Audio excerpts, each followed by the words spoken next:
कर्पूरगौरं करुणावतारं संसारसारं भुजगेन्द्रहारं सदा वसन्तं हृदयारविन्दे भवानी सेतं नमामि। तमेव माता पिता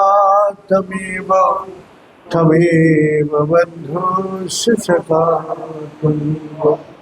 तमेव पिता गगनं तमेव सर्वं भवति मुने। ॐ पूर्णमदः पूर्णमिदं पूर्णात् पूर्णमुदच्यते पूर्णस्य पूर्णमादाय पूर्णमेवावशिष्यते। ॐ शान्ति शान्ति शान्तिः। नारायण हरि ओम् नारायण हरि ओम्। शिव शिव हर हर शिव शिव हर हर नारायण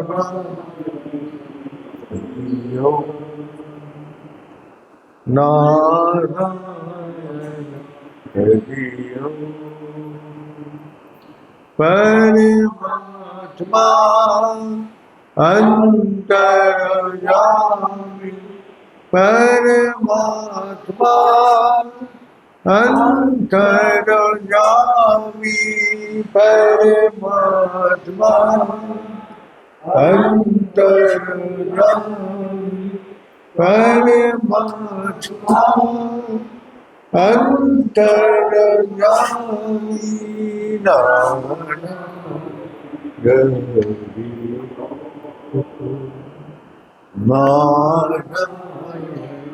हरि ओम्। शिव शिव हर हर शिव शिव हर हर नारायण हरि ओम् नारायण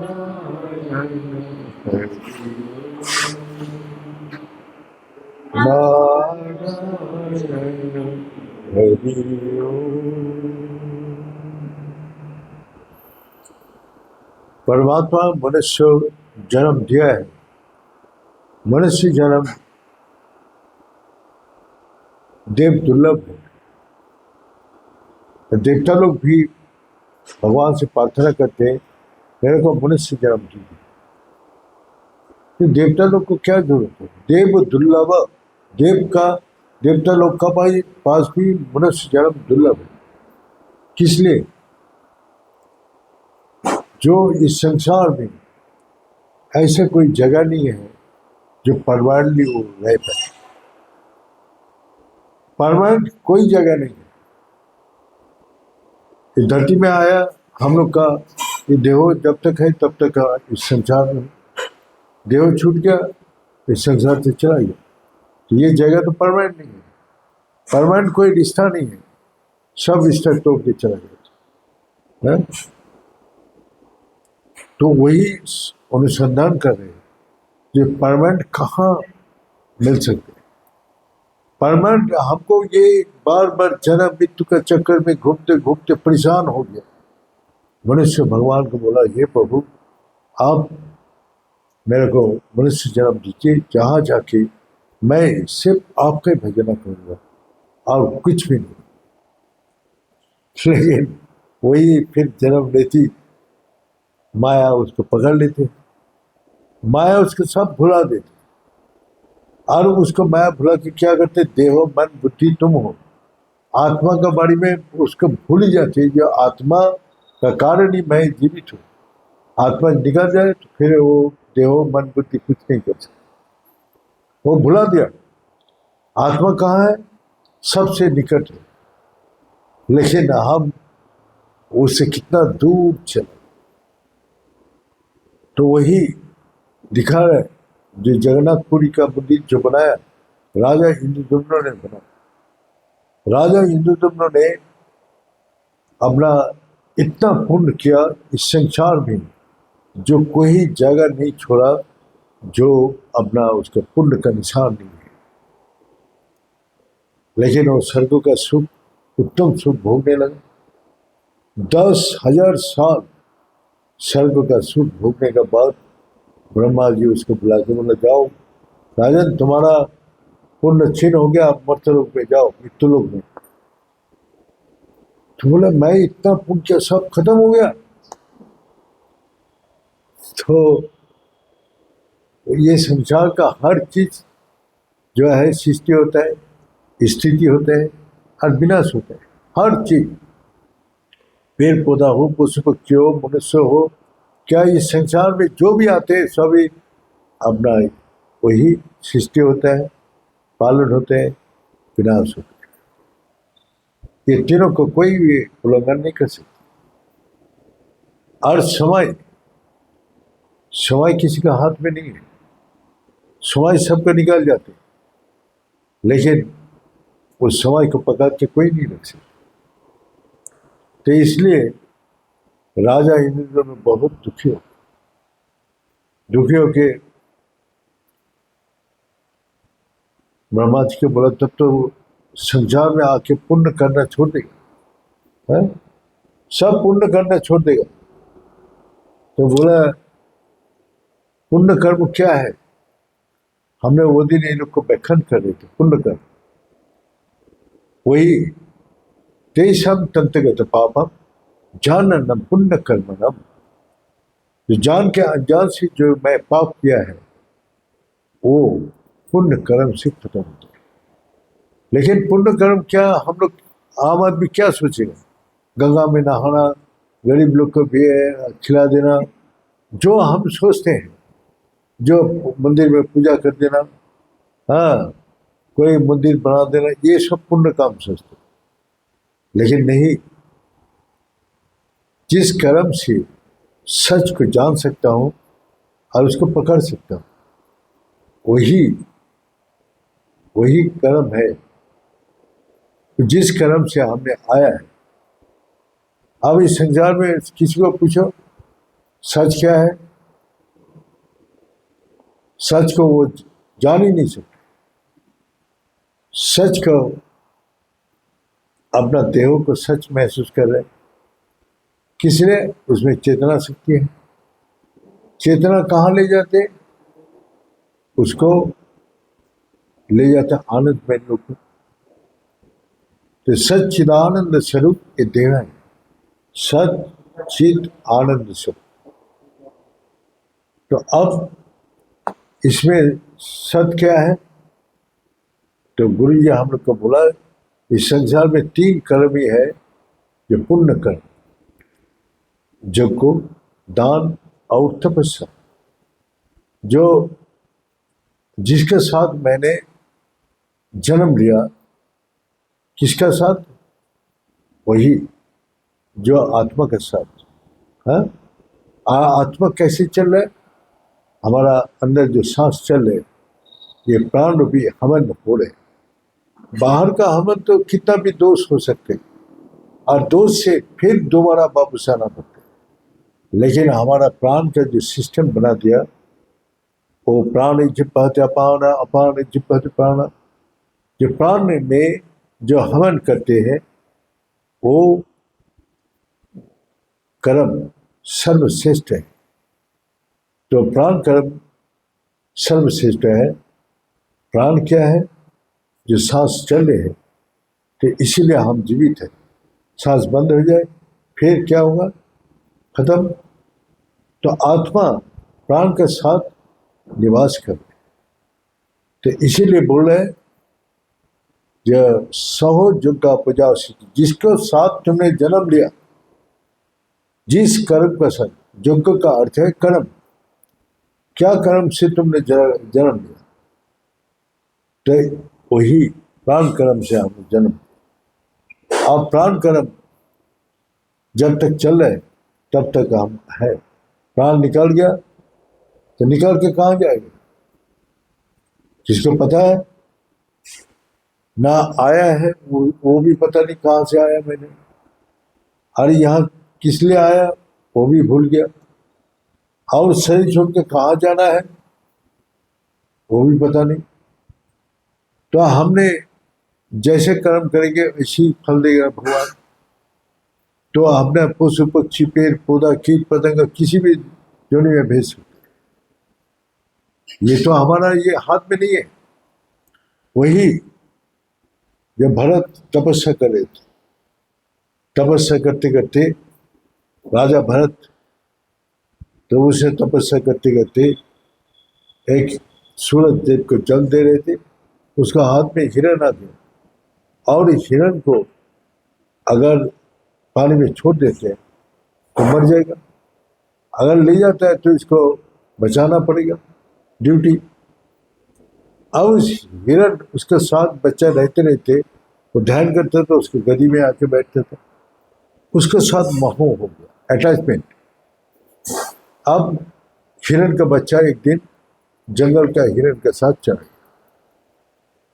अब राजा हिरण का चिंतन करते करते देव को छोड़ा। ब्रह्मा जी बोला, भगवान तो बोल दिया अंतकाल क्षमा स्मरण मुक्त कर, अंतकाल में जो तुम सुमिरन करेगा वही गति होगा, इसलिए यह मैं भी स्मरण भाव तज तंजित कर।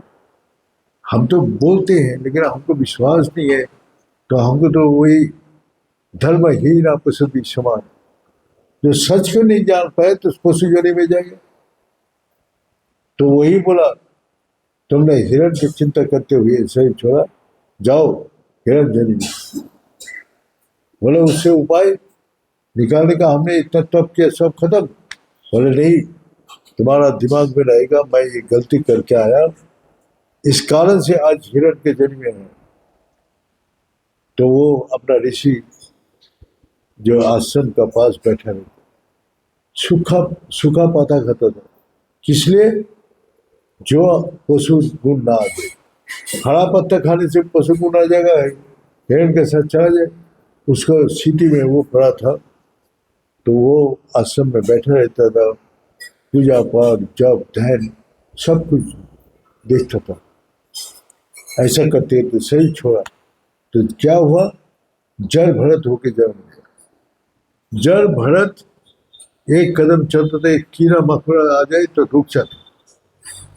मैंने वो देखा, उसका दिमाग में वो दिमाग में पड़ा हुआ है, जो ऐसे कर्म किया तो मैंने पशु जोनी में किया, अब दोबारा ऐसे कोई कर्म नहीं करूंगा जो मेरे को पशु जोनी में जाऊं। तो गुरु जी बोलते हैं, अगर तुमको मुक्त होना है तो ये पुण्य कर्म करो। जान के अनजान से जो पाप हुआ है, तो पुण्य कर्म क्या है, वही हवन जो हमारे अंदर चल रहे, बाहर का हवन नहीं। बाहर का हवन में तो कितना दोष है, उससे मुक्ति नहीं मिलेगा। तो तुम्हारा ये प्राण रूपी है जो हवन चल रहे, इसको प्राण जिब्बत अपान अपान जिब्बत, उसमें आहुति दो। किसका, भगवान का नाम। वो नाम पवित्र है, गंगा का मापिक पवित्र है, अग्नि का मापिक पवित्र है, जला के सब राख कर देते, अच्छा बुरा सब कर्म को खत्म कर देते और शुद्ध पवित्र बना देते। इस प्रकार जो शुभ कर्म करने में हमको पहले हवन बताया। हवन का बात क्या बताया, जो वही बताए, जो को दान। दान क्या करोगे, पैसा देगा तो तुम्हारा पास खाली हो गया, वो पैसा वो कहीं दुकानदार सामान खरीदे उसके पास भी पैसा खाली। ऐसे चीज दान करो कभी किसी के पास खाली ना हो, वो पूर्ण रहे। तो इसीलिए बोलते हैं परमात्मा एक मत पूर्ण है, ओम पूर्ण मद पूर्ण में इधर, और पूर्णतः में शांति। तो पूर्ण कहाँ है, तो वही बोल रहे, ये एकमात्र परमात्मा है, सच है। और सच कभी परिवर्तन नहीं होता है, ना विनाश होते, वो हमेशा पूर्ण है। तो जैसे गुरु जी हम लोग का दृष्टांत दिया, एक बीज लगाया तो पेड़ हुआ, तो उसमें 100 फल लगा, 100 बीज में जो शक्ति है तो वो तो पूर्ण शक्ति है, पेड़ का पूर्ण शक्ति है। तो ज्ञान ऐसा है, परमात्मा का विषय में जो ज्ञान है वो ज्ञान दानी सर्वश्रेष्ठ दान है। तो परमात्मा के विषय में ज्ञान होगा तभी तो देंगे, है? परमात्मा के विषय में ज्ञान ही नहीं है तो हम ज्ञान कैसे देंगे? तो परमात्मा के विषय में ज्ञान होगा तभी हम सबको बोलेंगे, तभी वही ज्ञान, वो भी जो सुन के जाके कर्म करते हैं वो भी पूर्णता होता है। वो भी 10 आदमी को मिलाए तो उसका अंदर ज्ञान कम हो जाएगा। हमारे पास जो ज्ञान है आप बोल रहे हैं तो हमारे पास घट जाएगा, लेकिन ये ज्ञान लेके जो जाएगा उसके पास भी परिपूर्ण होगा। तो ज्ञान ही एकमात्र है जो सब हमेशा परिपूर्ण होता है, और उसी में ही परमात्मा का निवास है, और परमात्मा जहाँ है वह शांति आनंद है। तो इस प्रकार दान, ज्ञान दान और तपस्या क्या है? वही एकाग्र परंतप, जो सब कुछ चिंता छोड़ के जो भगवान का चिंतन करते। भगवान क्या बोल रहे हैं? जो मैं सब चिंता को उसको मुक्त कर देता। ये विश्वास होगा? भगवान का चिंतन करने से भगवान हमारा हजारों चिंता से मुक्त कर देते। वो बोल रहे आनंद चिंतित, सब चिंता छोड़ के जो मेरा चिंतन करते मैं उसको सब चिंता से मुक्त कर। ये किसी का विश्वास ही नहीं होता है। तो भगवान का चिंता करेगा तो अभी तो पता चलेगा। वो तो अपना खुद ही चिंता को दूर करने का कोशिश में लगा हुआ। वो चिंता एक जाते है तो दूसरा तैयार हो जाए, वो चिंता से मुक्त हो ही नहीं सकते। तो ये है जो एकाग्र होके भगवान को स्थिर चित्त से जब भगवान का नाम लेते हैं और सब भूल जाते हैं, तब वो तपस्या शुभ कर्म है। सब जान के अनजान से सब पाप को क्षम कर देते और वो मोक्ष का द्वार खोल देते। तो ये संसार में आया, हम लोग तो गुरु जी के पास आके सुना ये 3 कर्म ही पुण्य कर्म है? नहीं तो हम लोग गंगा में नहाना, दान करना, ये मंदिर बना देना, गरीब लोग को खिला देना, ये सब मैं पुण्य सोचता, लेकिन वो सब पुण्य नहीं है। तो यही दुनिया, सारा दुनिया यही जानती है, लेकिन ये पुण्य नहीं है। गुरु जी हम लोग को पता है। तो यज्ञ दान और तपस्या ये तीनों ही पुण्य कर्म है, और वो हमारा अंदर ही है। जैसा हम प्राण रूप हवन करते हैं, और प्राण में जो सारे ज्ञान है, हमारा चेतना शक्ति कहाँ है? प्राण में है। तो प्राण है तो सब चेतना हमारा बॉडी में है, लेकिन जैसे प्राण चला जाए सब चेतना शक्ति चला जाए। और वो क्या है? प्राण स्थिर जब होता है तो उसको सारी चीज उसके तरफ आकर्षित होती है, और उसको सब प्रकार अभाव से, चिंता से वो हमेशा के लिए मुक्त करता है। तो इसीलिए प्राण में स्थित, प्राण में स्थित हो, तो वही एकाग्रता कोई सबसे बड़ा। लेकिन भगवान गीता में फिर बोल रहे हैं, जो वेदिषु यज्ञेषु तपेषु चैव दानेषु यत्पुण्य फलप्रतिष्ठितम्। ये वेद पाठ करके हमको नहीं जान सकते, हवन करके भी नहीं जान सकते। जब बाहर का हवन करते, तपस्या खाना छोड़ देते हैं, फिर एक टाइम फल खाते, कोई गुफा में बैठे, अनाहार में बैठे, वो तपस्या नहीं। स्थिर करना ही तपस्या है। मन बुद्धि इंद्रिय को स्थिर करो। कहाँ? प्राण में। जैसा लहर कहाँ से उठता है? पानी से उठता है, और लहर का बंद होते पानी में लय हो गया। तो हवा लगने से लहर उठता है, हवा बंद होने से गाय पानी में मिल जाती। इसी प्रकार प्राण से सब कुछ उत्पत्ति होता है, और प्राण जब स्थिर होते हैं तो सब लय होते हैं। वही सबसे बड़ा तपस्या। भगवान बोलते हैं ये बाहर का तपस्या से मेरे को जान नहीं सकते। वेद पाठ कर लो, हवन कर लो, कितना बड़ा बड़ा हवन कर लो, लेकिन उसमें भी ये मेरे को नहीं जान सकते। और कितना भी तपस्या कर लो, वो नहीं जान सकते। जब तक मन बुद्धि इंद्रिय स्थिर नहीं होगा प्राण में, तब तक वो शक्ति नहीं मिल सकती। अतुत सर्व वेद विदिता जोगी स्थान जो मेरा से जुट जाते हैं वो वेदों का ज्ञान हो जाती है, हवन का फल पुण्य मिलता है, तपस्या का शक्ति मिलता है, दान का जो पुण्य होता है, सब कुछ मिलता है। और वो भी मेरा को जानने से मेरा को जान भी लेते हैं, और ये सब पूर्ण ज्ञान उसको हो जाता है। उसको अलग से जरूरत ही नहीं है। मैं ही वेद हूँ, मैं ही हवन हूँ, मैं ही तपस्या फल देता हूँ, मैं दान का पुण्य उसको देता हूँ। तो मेरा को जो साथ जुड़ लिया वो उसका अलग से करने की कोई जरूरत नहीं। लेकिन आदमी का भ्रम मर्चन जो बाहर का कर्म करते तो उसको बताओ बहुत बड़ा कर्म करते, तो उससे जो कोई वैल्यू नहीं है उसको समझ में नहीं है, तो उसको माया और भी कर देते। जो ज्योतिषी के जाओ, पंडित के पास जाओ, वो लोग यही कर्म कांड बोलेंगे, लेकिन उससे स्थायी जो रूप से जन्म मृत्यु से छुटकारा नहीं मिल सकता। ना वो जहाँ पहुँचेगा वहाँ वो स्थायी रूप से नहीं रह सकता। जैसे धरती में आया सबको यहाँ से जाना है, पहले जो आया वो चला गया, और हम लोग को भी जाना है। जैसे गुरु जी आया, गुरु जी चला गया, छोटा महाराज आया, छोटा महाराज चला गया, तो सभी को जाना है।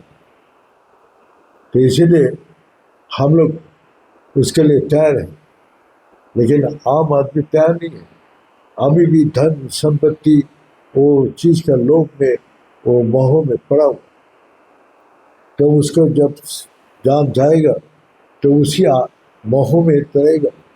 धन मोह में रहेगा तो फिर वही कीड़ा बन के आएगा, हाँ, दिमाग बन के आएगा, और छिपकली बनेगा, घर का मोहरे छिपकली बनेगा, मकर से बनेगा, और क्या क्या रूप गुरु प्राण में वर्णन है उसको।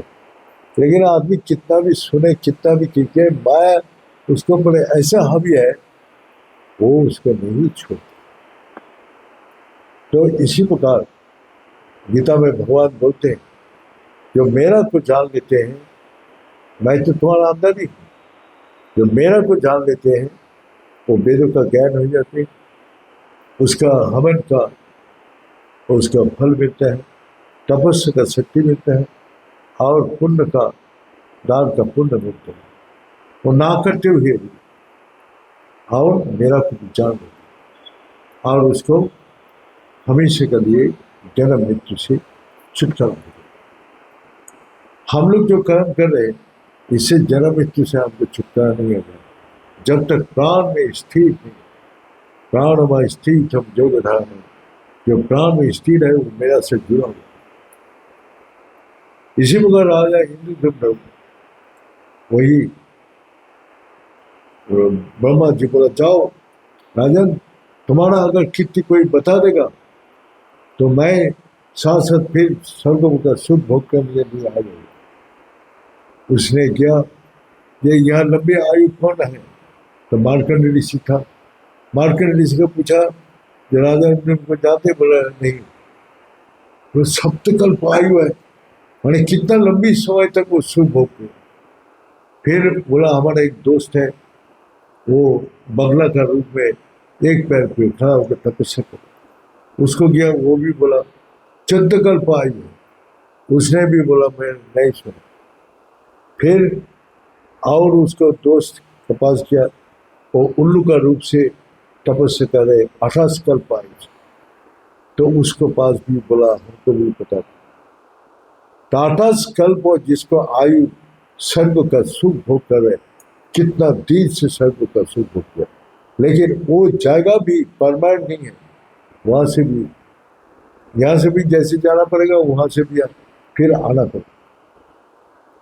इस प्रकार उसके बाद फिर वो उल्लू बोला, मेरा एक दोस्त है, वो कछुआ के रूप में सागर के नीचे तपस्या जब किया, तो वो जब साथी लोग को देख के वो जल से उठ के आया, अचानक वो पीछे जा रहे, तो मित्र बोला, जो अरे मित्रों को देखिए तो तुम आ रहे थे, पीछे क्यों जा रहे? बोले, राजा इंद्रदम्न है, वो मेरा पीठ के ऊपर एक बार हवन कुंड बनाया, इसीलिए मेरे पेट में अभी भी वो निशान है, इसलिए मैं पीछे जा रहा हूं। उसी समय रथ आ गया, रथ में आके राजा इंद्रदम्न को बोला, राजन ब्रह्मा जी का वरदान से आप चले।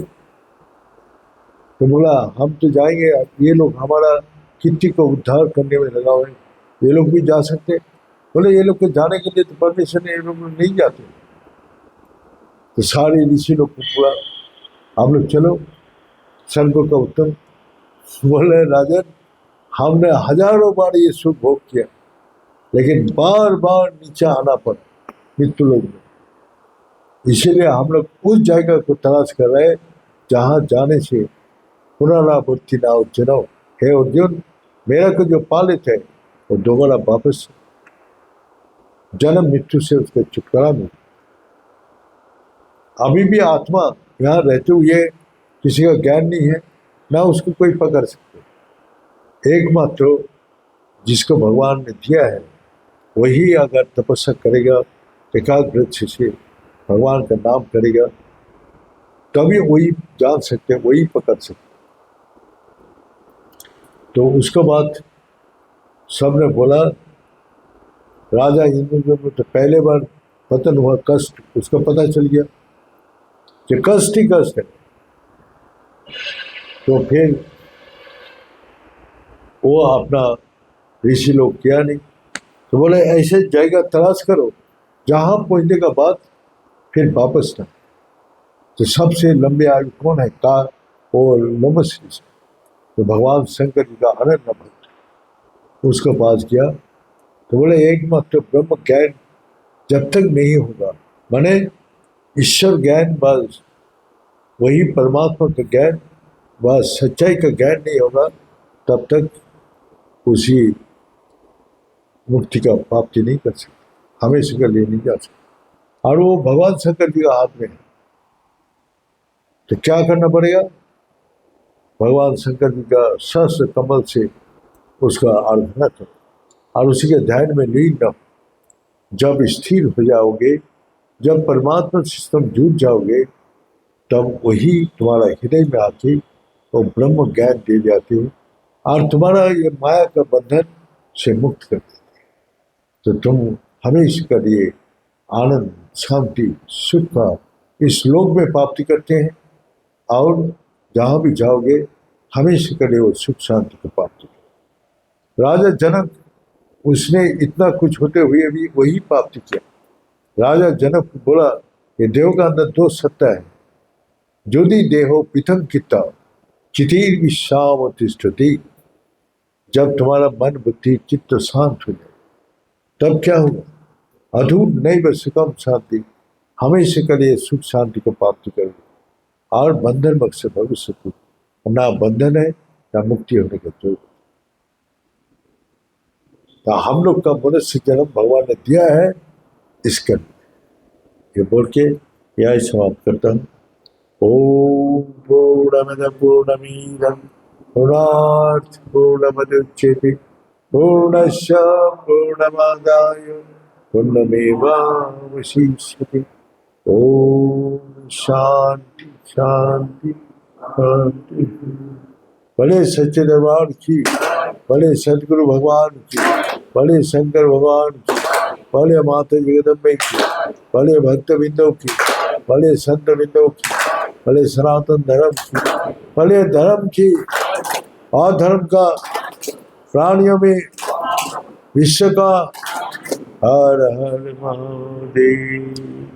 ओम गुणाय पुण्यरूपाय गुणानंद पदायिनी संसार सागर तरतराई छबुआई नमो नमो।